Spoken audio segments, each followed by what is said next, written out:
మీ యొక్క శ్రేష్ఠ జీవితం అనేది ఎంతో సంతోషంగా సాగాలి.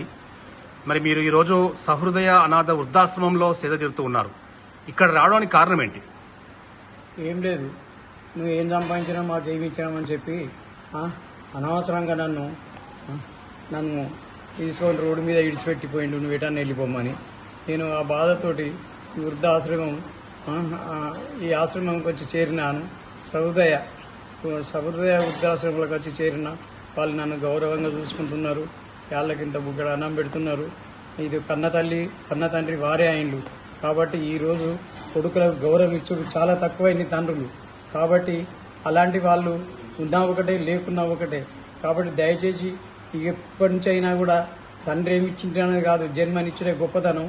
కాబట్టి దయచేసి తండ్రుల్ని గౌరవించుడు నేర్చుకోవాలి. తండ్రి ఏమి ఇచ్చిండు అనేది కాదు, జన్మనిచ్చిండు. ఈ రోజు నువ్వు బంగ్లాలు కట్టినావు, ఎందుకు కట్టినావు? తండ్రి కడుపులో పుట్టినందుకే బంగ్లాలు కట్టి పేరు ప్రఖ్యాతలు గాంచుతావు. కానీ తండ్రికి ఏమైనా గౌరవిస్తానవా? తండ్రిని గౌరవిస్తలేవు. కాబట్టి దయచేసి అందరూ ఇక నుంచి అయినా తండ్రిని గౌరవించుడు నేర్చుకోండి. తండ్రికి ఇంత బుక్కెడ ఏమంత పెద్ద పక్వన్నాలు కోరతలేడు, ఇంత బుక్కెడ అన్నం పెడితే చాలు అనే తృప్తిగా ఉంటాడు. కాబట్టి తండ్రి అంటే ఏందో తెలుసుకునే వాళ్ళే గొప్పవాళ్ళు. ఈ రోజు ఇక్కడికి రావడానికి కారణం ఏంటంటే, నన్ను ఎట్టగెలకు నన్ను ఎక్కడైనా వెళ్ళిపో, మాకేం సంపాదించి పెట్టినామని నడి రోడ్డు మీద దించేసి వెళ్ళిపోయిండు నా కొడుకు. కాబట్టి చిన్న కొడుకు అయితే నాకు అవసరమే లేదన్నాడు.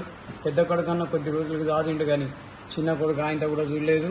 దయచేసి ఇలాంటి కొడుకులు ఉన్నా ఒకటే లేకున్నా ఒకటే.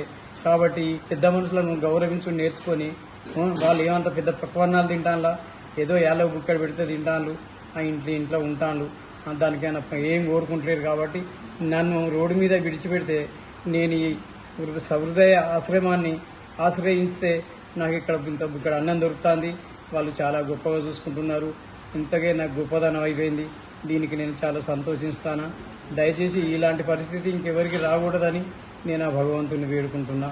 తండ్రి, ఈరోజు ఫాదర్ డే సందర్భంగా అందరూ శుభంగా ఉండాలని కోరుకున్నాను తండ్రి.